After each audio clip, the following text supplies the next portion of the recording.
राजनीतिमा चर्चामा रहेका व्यक्तिहरू, पात्रहरू, प्रवृत्तिहरूको विषयमा थोरै एकदम संक्षिप्तमा कसरी मात्रै उहाँहरूलाई बुझिराख्नु भएको छ, उहाँहरूको मुभमेन्टलाई कसरी मात्रै हेरिराख्नु भएको छ, अथवा उहाँहरूप्रति तपाईँको बुझाइ के छ भन्ने विषयमा छलफल गरौँ। पुष्पकमल दाहाल प्रचण्ड। पुष्पकमल दाहाल प्रचण्ड नेपाली समाजभित्रको नेपालको कम्युनिस्ट आन्दोलनलाई ब्रेक थ्रु गर्नको लागि एउटा निर्णायक पात्र हो। त्यो कतिखेरसम्म भने 2064 सालसम्म, किनभने त्यो 2064 सालमा ल्याएको मत भनेको त्यो क्रान्तिको मत हो। त्यो यहाँ जो बहुसङ्ख्यक वामपन्थी जनमत छ भनिन्छ त्यसको मत हो यो। त्यो माओवादी पार्टी हुनु परेन। माओवादी पार्टीमा सङ्गठित नहुँदै पनि त्यो मत त्यहाँ प्रकट भएको हो। त्यो जनयुद्धको जगमा भएको थियो, त्यो क्रान्तिकारी स्पिरिटको जगमा भएको थियो। त्यतिखेरसम्मको प्रचण्डको योगदानलाई हामीले सलाम गर्नुपर्छ, किनभने इतिहासलाई कटाएर हामी अगाडि बढ्न सक्दैनौँ। तर त्यसपछिको प्रचण्ड, यसको अर्थ अगाडि सर्लक सबै ठिक थियो भन्ने होइन। हामीले भनेको त सिङ्गो कम्युनिस्ट आन्दोलनकै समीक्षा गर्नुपर्छ भन्दाखेरि जनयुद्ध कालका पनि समस्या, त्यहाँ भित्रका पनि समस्याका कुराहरू हामीले गर्नुपर्छ, किनभने त्यो कुरालाई कटायो भने फेरि पछिका समस्याको बारेमा हामीले गर्न सक्दैनौँ। तर त्योभन्दा पछाडिको प्रचण्ड भनेको एज अ नेतृत्वको, मैले व्यक्तिको रूपमा कुरा गरेको होइन, नेतृत्वको कुरा प्रचण्ड पछाडि अरूहरू पनि आउनुहुन्छ होइन। त्यसपछिको प्रचण्ड भनेको अवसरवादको केन्द्र हो, जसको कारणले गर्दाखेरि आज हामी यो स्थितिमा आएका छौँ। केपी शर्मा ओली। केपी शर्मा ओली नाङ्गो बादशाह, उहाँको बारेमा धेरै चर्चा गर्नुपर्ने जरुरतै छैन। उहाँहरूले आफ्नो पार्टीको नाम अहिले पनि अगाडि नेकपा राख्नु भएको छ र पछाडि मार्क्सवादी लेनिनवादी राख्नु भएको छ।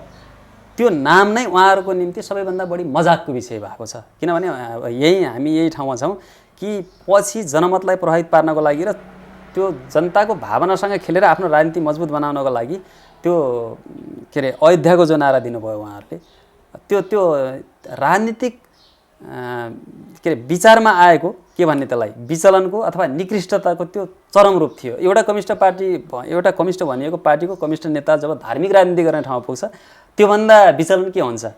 म त के भन्छ अवसरवादी पनि भन्दैन उहाँलाई। उहाँ निरन्तर विगत गणतन्त्र राजतन्त्रको विरुद्धमा हामीले सङ्घर्ष गर्दाखेरि पनि उहाँको भूमिका के थियो प्रष्ट छ, अभिव्यक्तिहरू भूमिका सबै, र अहिले पनि निरन्तर रूपमा प्रतिक्रियावादको सेवा गरिरहेको कथित एउटा कम्युनिस्ट पार्टीको कथित कम्युनिस्ट नेता हो। माधव कुमार नेपाल। अब व्यक्तिगत रूपमा भन्दाखेरि केपीबाट उत्पीडनमा परेको पात्र केपी ओलीबाट अथवा केपी प्रवृत्तिबाट भनौँ या व्यक्तिबाट भनौँ, र जसको प्रतिक्रिया स्वरूप अलग पार्टी निर्माण गरेर आफ्नो अस्तित्व धान्ने काम गरिराख्नु भएको छ उहाँहरूले। तर राजनीतिक प्रवृत्ति, दिशा, लाइनको हिसाबले उहाँहरू चाहिँ एउटै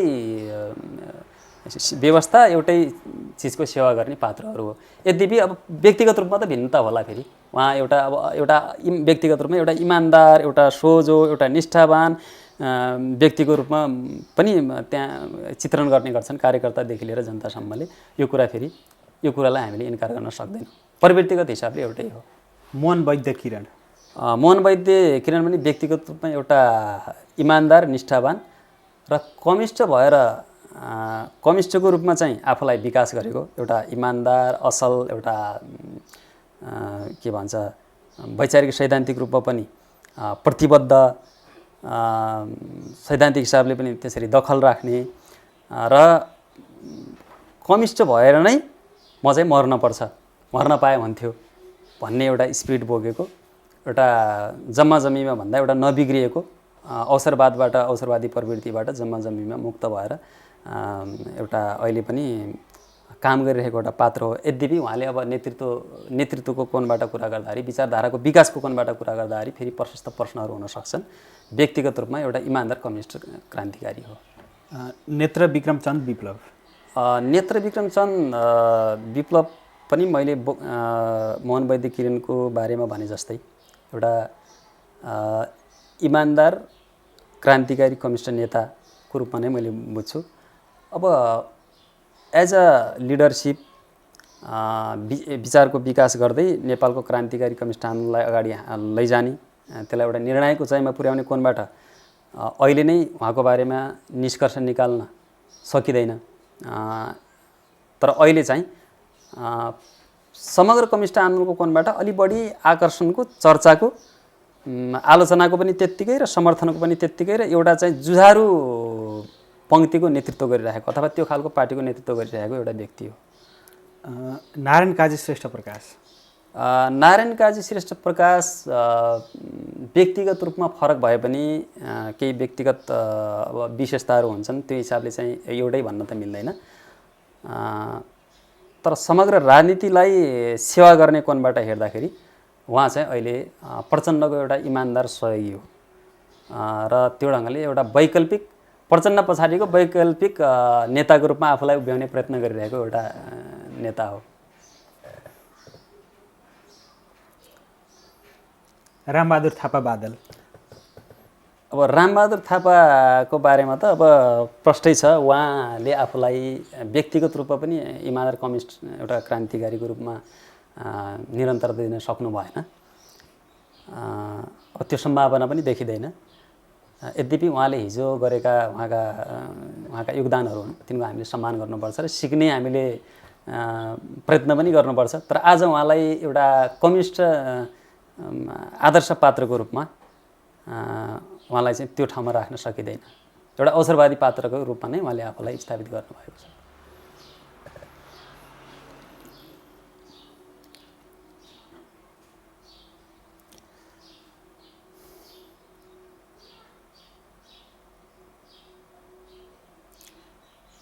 अब थोरै संक्षिप्ततिर जाउँदै होइन,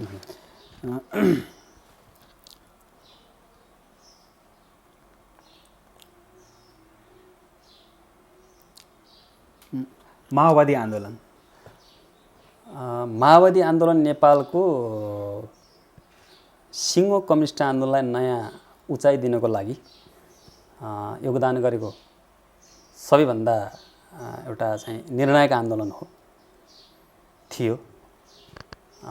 तर त्यो आन्दोलन अहिले वैचारिक अस्पष्टता, बिखरा, विभाजन, टुटफुटको शिकार भएको छ। अब यसको वरिपरि अहिले आजका दिनमा तमाम खालका विभ्रमहरू, अन्योलताहरू पनि सिर्जना भएका छन्। विचारविहीनता पनि बढेर गएको छ।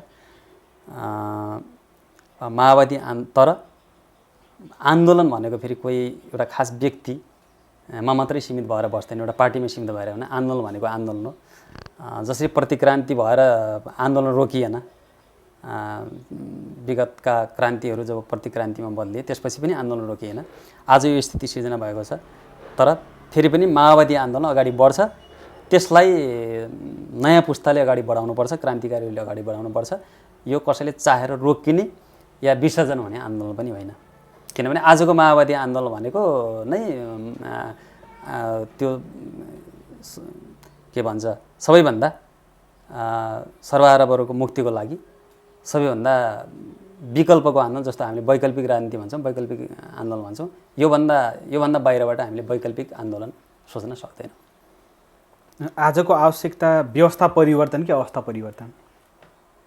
यो व्यवस्थाभित्र जति पनि हामीले जनताको पक्षमा काम गर्न सक्छौँ ती सम्भावनाहरूलाई पनि पकड्दै, त्यो हिजो पनि गर्दै आएको हो, त्यो गर्दै मुख्य कार्यभार भनेको आज पनि व्यवस्था परिवर्तनकै हो। ज्ञानेन्द्र शाह पूर्व राजा। ज्ञानेन्द्र शाह एउटा व्यक्तिगत रूपमा त मेरो भन्न केही छैन। अब प्रवृत्तिगत रूपमा अथवा भनौँ उनले कसको प्रतिनिधित्व गर्छन् भन्ने कुरा गर्दाखेरि चाहिँ उनी एउटा पुँजीपति हुन्, पुँजीपति वर्गको प्रतिनिधित्व गर्छन्। यद्यपि हिजो सामन्तवादको एउटा केन्द्रको रूपमा रहेको राजतन्त्रको उनले प्रतिनिधित्व गर्थे, तर त्यो अन्त्य भइसक्यो। हिजो पनि उनी एउटा पुँजीपति थिए, आज पनि भोलि उनी राजनीतिमा आएछन् अथवा कुनै पार्टी खोलेर राजनीति गरेछन् भने पनि त्यही पुँजीपति वर्गको एउटा व्यक्ति भएर उनी फेरि अब एक थरी मान्छेहरूले भने जस्तो त्यतातिर जान, उनी फेरि राजा बन्ने, त्यस्तो कुरा त्यो हावादारी कुरा नै हो। अब त्यो बाहेक त उनको बारेमा एउटा पुँजीपति वर्गको प्रतिनिधि भइसकेपछि मेरो उनलाई हेर्ने दृष्टिकोण के हुन्छ भन्ने कुरा त स्वतः स्पष्ट छ। त्यो बाहेक अब व्यक्तिगत रूपमा त अरू केही भन्न सकिने कुरो भएन। ज्ञानेन्द्र शाही ज्ञानेन्द्र शाही अत्यन्तै प्रतिगामी विचार बोकेको अथवा त्यो दर्शनबाट निर्देशित र अहिलेको जुन निराशा अन्यलग्रस्तता छ त्यो वातावरणलाई उपलब्धिमा बदल्न सक्ने अहिलेको त्यो उपलब्धिको निम्ति त्यसको निम्ति प्रतिस्पर्धा गरिरहेका पात्र र प्रवृत्ति मध्येको अब्बल दर्जाको एउटा धूर्त सफल खेलाडी हो। उनी एक किसिमले भन्यो भने बोलेरै जिब्रो पड्काएरै उनी चाहिँ सांसद भए हैन। त्यो बाहेक उनीसँग अरू जसरी मान्छेहरूले अपेक्षा गरिरहेका छन् त्यो त उनीमा केही पनि देख्दैन। उनले पनि एउटा प्रवृत्तिको प्रतिनिधित्व गर्छन्। रवि लामिछाने पनि त्यस्तै हो, किनभने उनले चाहिँ सुरुमा मिडिया मार्फत एउटा राम्रो स्पेस बनाए, धेरै मान्छेहरूले चिने र उनले त यस्तो स्थिति पनि सिर्जना गरिदिए कि एउटा हिरोइजम क्रिएट गरिदिए उनले समाजमा कि उनी पत्रकार हुन् कि उनी चाहिँ त्यो के भन्छ एउटा हिन्दी फिल्ममा छ नायक, त्यो नायकमा चाहिँ एक दिनको प्रधानमन्त्री भन्दाखेरि उनले चाहिँ अनिल कपुरले जस्तो भूमिका निर्वाह गर्छन्। उनी त्यस्तै एउटा पात्रको रूपमा उनी अगाडि बढ्दै आएका छन्। तर फेरि पनि हामीले एउटा कुरा के स्वीकार्नुपर्छ भने यो माहौललाई अब आफ्नो राजनीतिक फाइदामा बदल्ने सवालमा मैले अघिल्लो पात्रको कुरा व्यक्तिगत रूपमा गरेँ, संस्थागत रूपमा कुरा गरेँ भने उनी सबैभन्दा सफल व्यक्ति हुन् र सम्भवतः योभन्दा अगाडि पनि उनले सफलता हात पार्लान्, त्यो कुरा अलग कुरा हो। तर उनी फेरि पनि पुँजीपति वर्गकै प्रतिनिधि, यथास्थितिवादी एउटा राजनीतिकै एउटा प्रतिनिधि हुन्। त्योभन्दा बढी उनीबाट हामीले अपेक्षा गर्न सक्दैनौँ। स्वर्णिम वाग्लेलाई त हामीले अब अलि अगाडिदेखि पनि यो एमसिसीको प्रकरणदेखि चिन्छौँ।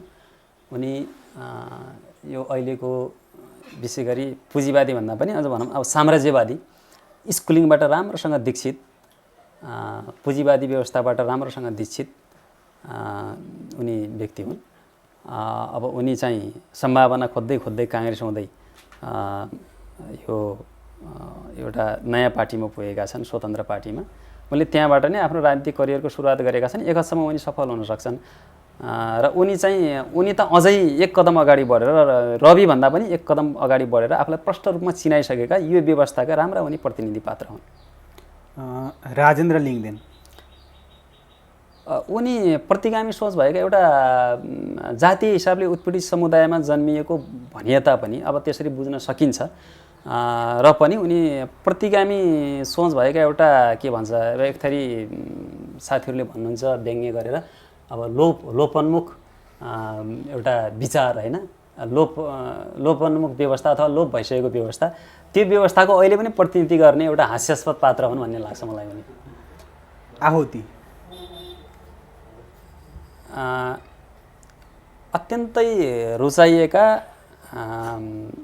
एकदमै सृजनशीलताको धनी एउटा राम्रो सर्जक, साहित्यकार भनेर मैले उहाँलाई बुझेको छु। कुशल वक्ता, कुशल चिन्तक, तर अब राजनीतिक वैचारिक र नेतृत्व कुशलताको हिसाबले अघिल्लो मैले जो विशेषताहरू भने त्यो बिचमा निकै अन्तर्विरोध राख्ने एउटा व्यक्ति उहाँ हुनुहुन्छ। अन्तिममा प्रमोद धिताल। मैले त आफूलाई एउटा आम मान्छेको किताबमै राख्छु, किनभने जति पनि पात्रहरूको यहाँले नाम लिनुभयो ती कुनै पात्रको हैसियतमा पनि म पढ्दिनँ। जिम्मेवारीको हिसाबले, के भन्छ, नामको हिसाबले, चर्चाको हिसाबले, सबै हिसाबले नेपालको कम्युनिस्ट आन्दोलन श्रमिक वर्गको निम्ति योगदान गर्नुपर्छ, काम गर्नुपर्छ भनेर अहिले पनि प्रयत्न गरिरहेको एउटा सामान्य कार्यकर्ता